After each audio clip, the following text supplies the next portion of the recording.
Next on Uncharted Destinations, we head to Mount Saint Helens to see some of the most advanced technology pioneering the way for Bigfoot research.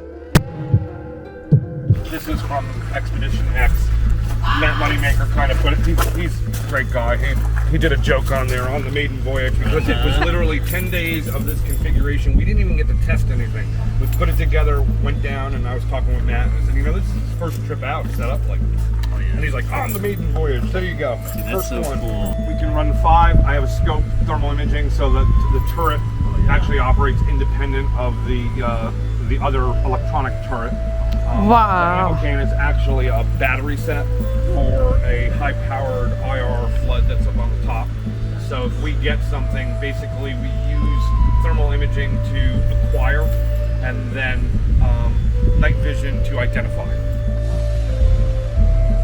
So this was configured like this last fall. So before we did the Expedition X Wow, look at the episode, I had a boxes. conversation. We were going back and forth with producers, figuring out what we were going to do and so forth. And at that time, it was a M998, what do you call it, canvas top. And so, talking with the production company and so forth, they were really excited to have it in a hard top configuration.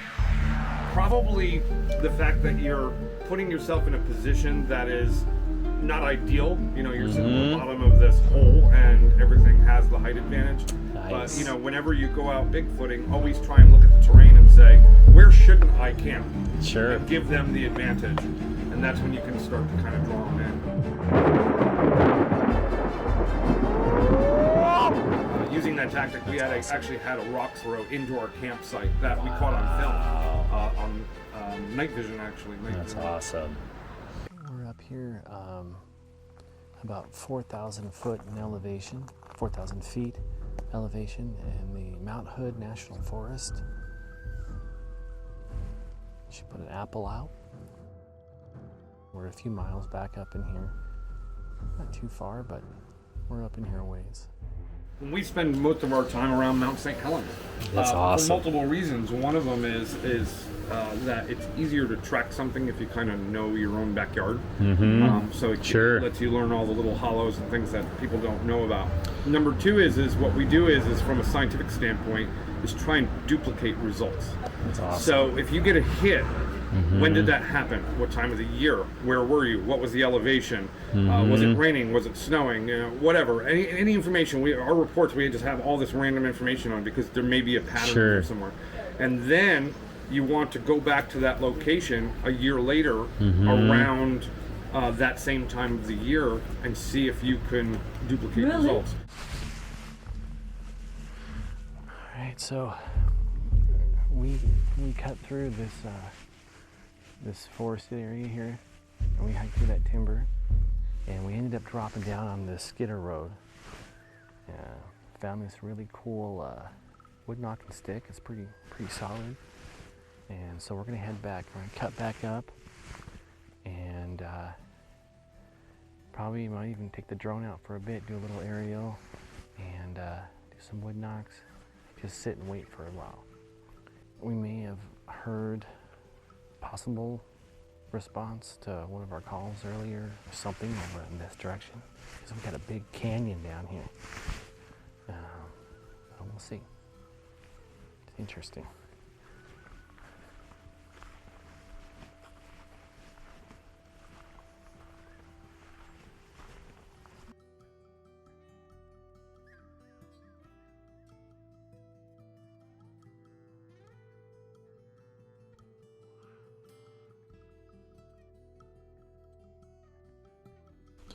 Skidder roads like these do get occasional foot traffic, you know, your four-wheelers, your walkers, but they also allow for easy travel, quiet travel, and a lot of the big game animals utilize that as well.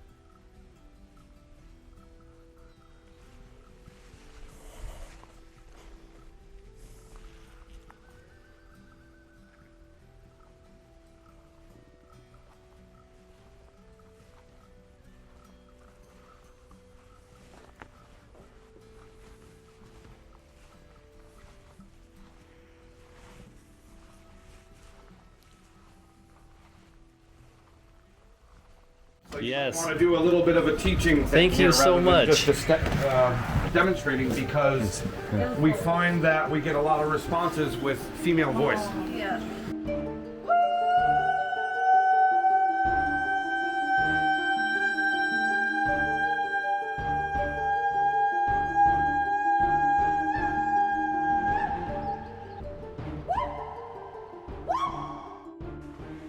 When you're in the woods, you're looking, you're also listening, you're looking with your ears, you're using all your senses become that much more heightened. So when we're walking that, there's a stomp, and you hear the bigger animals, you hear like a stomp, it almost sounds like thunder. And let you know that there's other creatures out there within your area.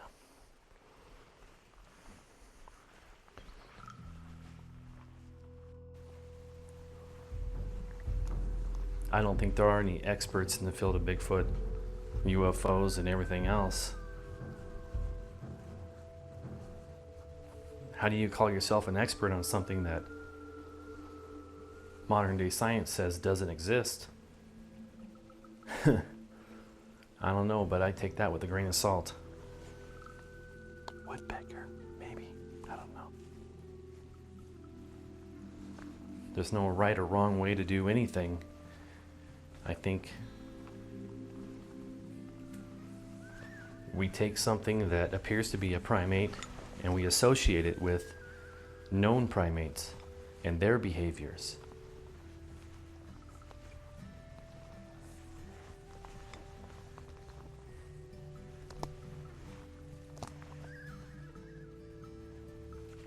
And a lot of the calling techniques, the wood knocks, the whoops, is there a right or a wrong way? Maybe. Do we know? Look at that tree. Something snapped it. Let's go take a peek. I kind of feel that it's based on personal experience. Maybe the way that I whoop, the vocalizations that I try, get me results, so I think it works.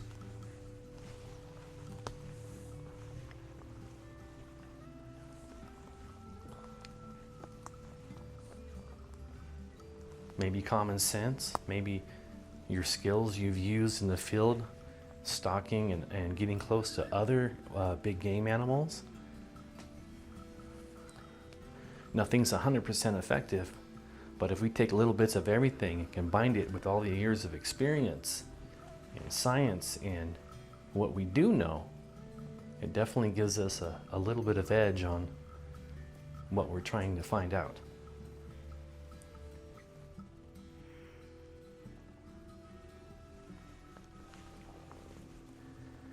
And if you don't believe me, I challenge you to get off the couch and come out here for yourself, like what we're doing.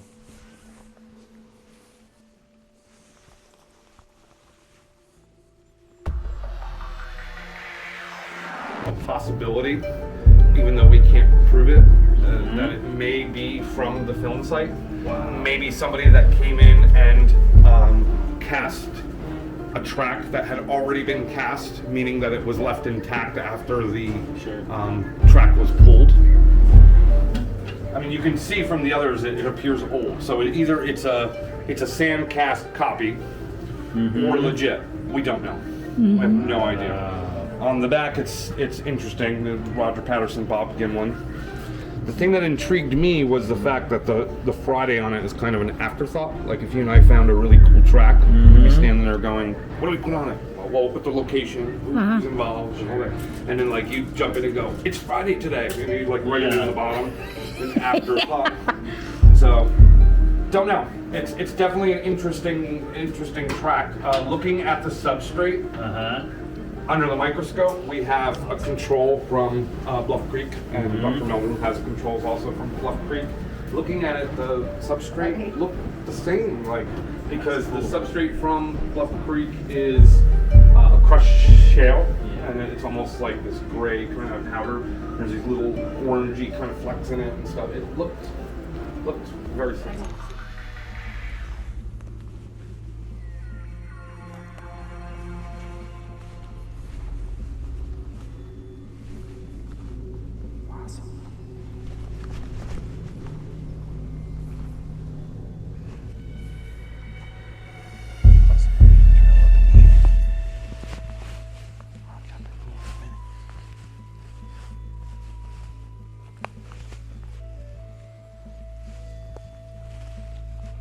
Just got done raining a lot, so a lot of the older prints got washed away. You can see lots old, maybe deer trail.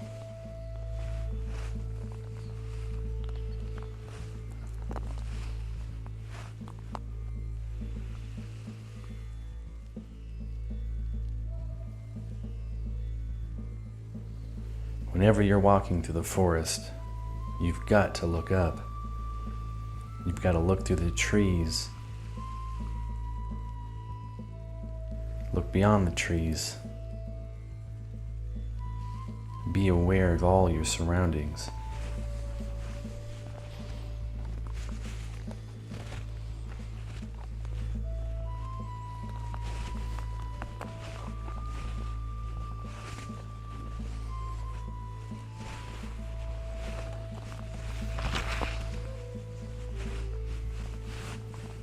You've got to utilize all of your senses. If you haven't been in the woods for quite some time, it may take a couple of days of you just sitting in the forest, listening quietly for your senses to adjust to your surroundings. It kind of does. It's hard to tell what it is. It's a bear or what, but it does look like a footprint on it.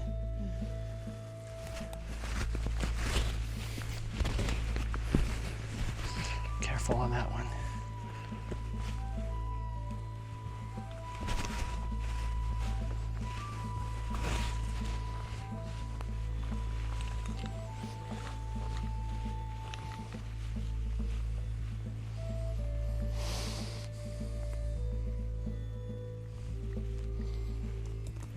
Let's go right in here. This is good for a second.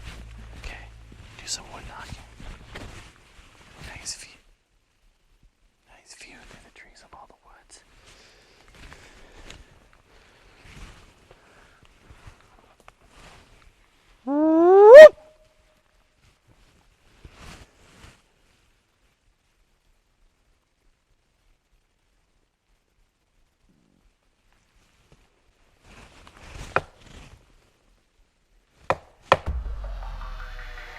It takes some playing around with it. Yeah. Just like this. There you go. No. And you want to kind of hit it so it's kind of a skim off. There you go. That sound. That's so cool. Oh, There you go. That was like a harder piece of wood. Oh, that's nice.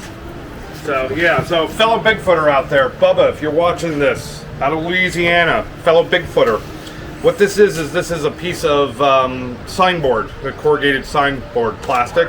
So he comes out here and stays with us once in a while, and he came out and he said, you know, we got to do the backwoods hillbilly engineering, and he came up with this. So when you hear a wood knock and you can't answer and you're trying to look for a tree or something like that, he found that if you take a piece of corrugated board, hold it at an angle, take a stick, make a nice little thumper for it, shave off the edges a little bit on it, and you can do this. And it makes a great wood knock back. That's nice. And you put a little cord on it, carry it over your shoulder, it's really light, so nice and easy. And it carries pretty good. That's awesome. Yeah. Very nice. Learned something today again. A lot of things that we learned There's today. a lot of people that think of stuff out there, and that was one of the really good ones that we came across because it's so light to carry. Sure. And it gives you opportunity to do a knock back It's got a great sound. instantaneously. And you could change it depending upon the angle. It's dense too. Mhm. It's but it's not over the top. It sounds authentic versus metal on metal or something weird like that. Exactly, or using a bass. Yes, it that gives that hollowness kind of and- hollowness that you hear from the authentic ones. Yeah, really, really That's great. cool. So there's probably going to be Bigfooters now all over the country doing that. I don't get credit for it. Bubba gets credit for it.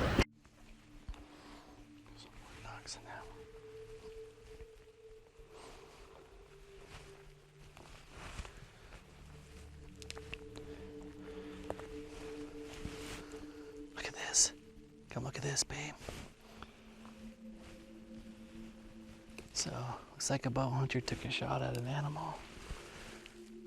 That's a real old arrow. Definitely, let's see if it has a broadhead on it, if he was target practicing. There's no shaft.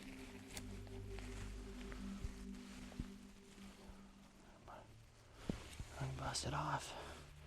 That's really, really old, so it could have just rusted off. But ricochet. It's like the arrows me and Dad used to shoot when I first started bow hunting. Yeah. Kind of cool. Leave that one right where it is. So, maybe it's on.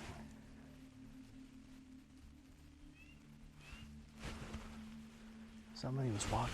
I'm guessing that hunter was walking this tree line here, probably 10 years ago.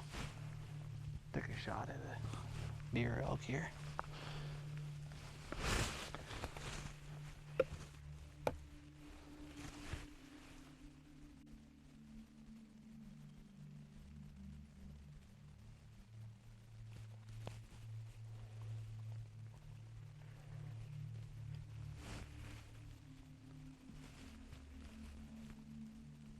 There's a kind of an ongoing debate on the wood knocks on whether they're using wood or bone or rocks, and possibly another method.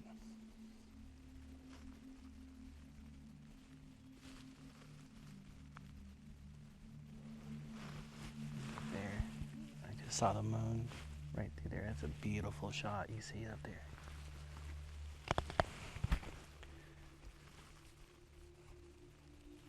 That moon also plays a big role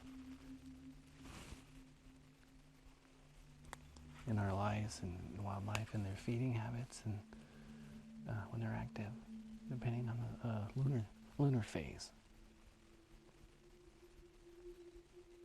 It also has something to do with the tides that come in and out with the ocean.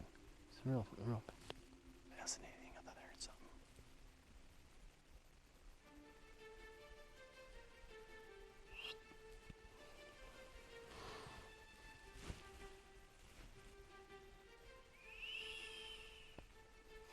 You heard something. I heard something. Did you? Over there? Yeah, I heard it too. It was high pitched. like that. Yeah. Yeah.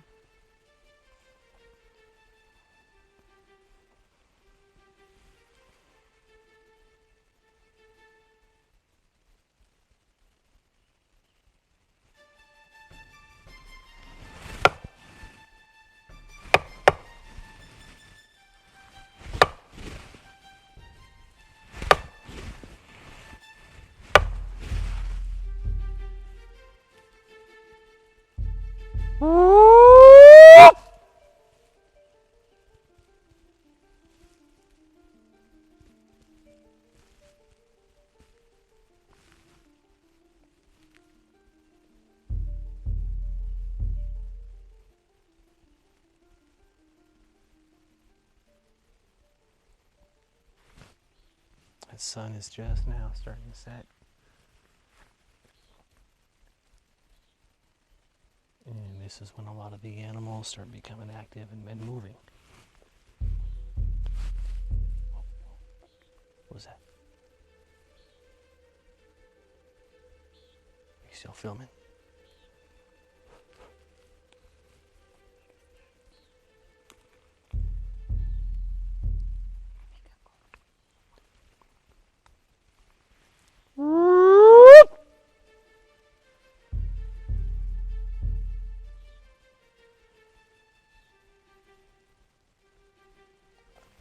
was a little less raspy, kind of non-threatening. What was that? Did you hear that?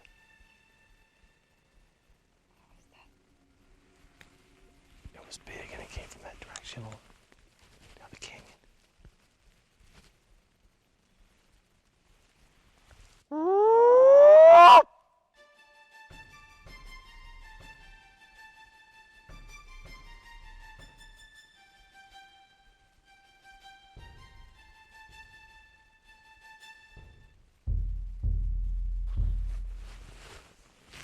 Cheers, I'm over here again.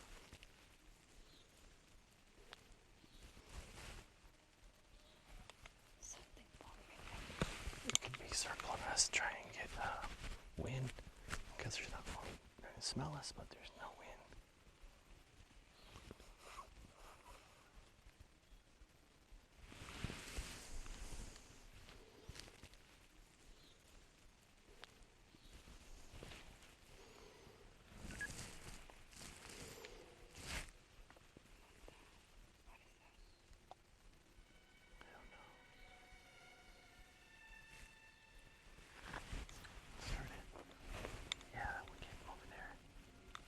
Start making our way this way, okay?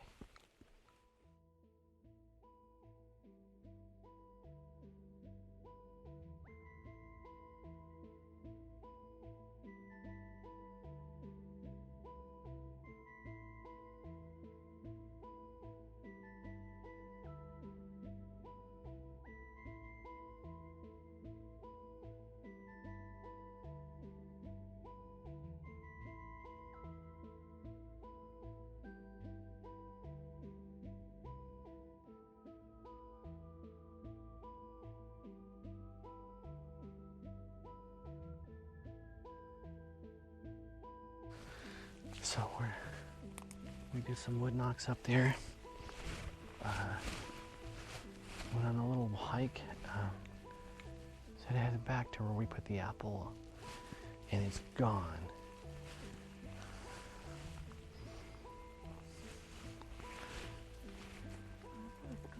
Yeah, let's see. We had the crow fly by, but he did not take that apple with him. That's a big apple. So it's either off the rock on the ground somewhere, or something large enough to pick up that apple and take it, took it. Wow. Where's the apple? That was a good size apple. Yeah. Let's look for some prints. Whatever it took, it knows we're here and it's watching us, and it knew we were over there.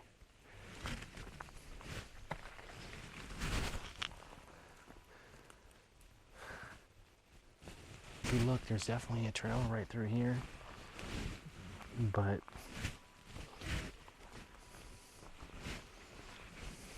I don't think it came through here. A camera? I almost did. I almost left this camera running on it. I knew I should have.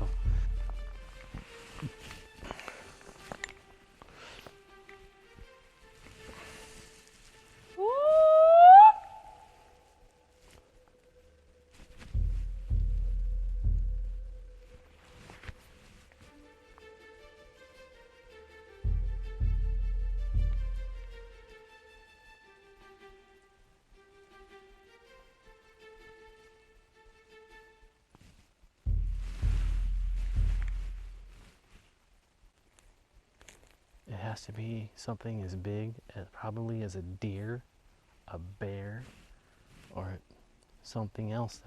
Those are the only two things that I know that eat apples: deer, bear, elk, or a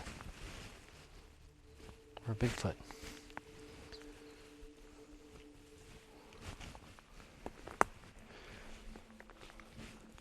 You know what? You know when they talk about, like, I know it sounds weird too, babe, but they talk about like gifting, where you leave something there and they pick it up and leave something behind. This is just an apple. Yeah. Something over there. That light brown thing. Is it moving? I don't know.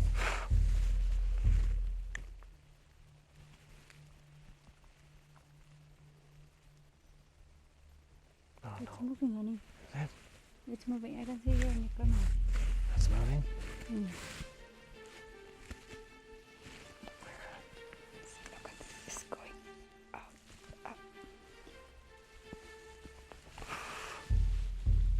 Oh, look at the foot. Look, I'm looking. You walk over there. Stay close to me. Don't get too far behind. But if I'm gonna take that apple, and I see that there, I'm gonna come from back here and the other head out this way. This way.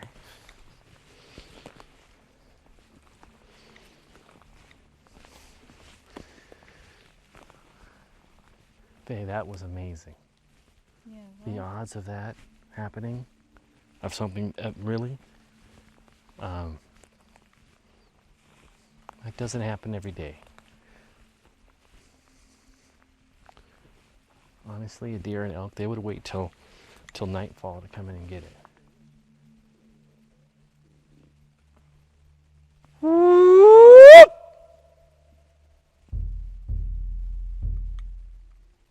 Chipmunks, like little creatures, they're not going to walk away with that whole apple like that. You're going to see it in bits and pieces all over the... It is not there. Something picked that apple up and took off with it. And if it was a deer, they would have eaten it. Yeah, right? Yeah, Where's it going? No, nothing. the whole apple's gone. The whole apple is gone. No bit. We are being watched because something had to have seen you place it there.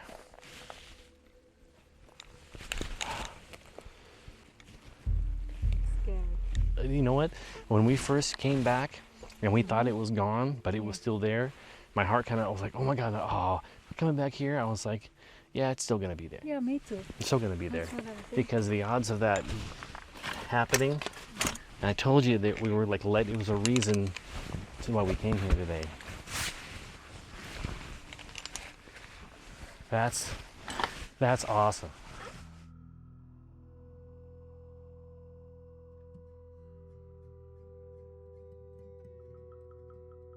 I'm JP Riley, Uncharted Destinations. Thank you very much for watching the show.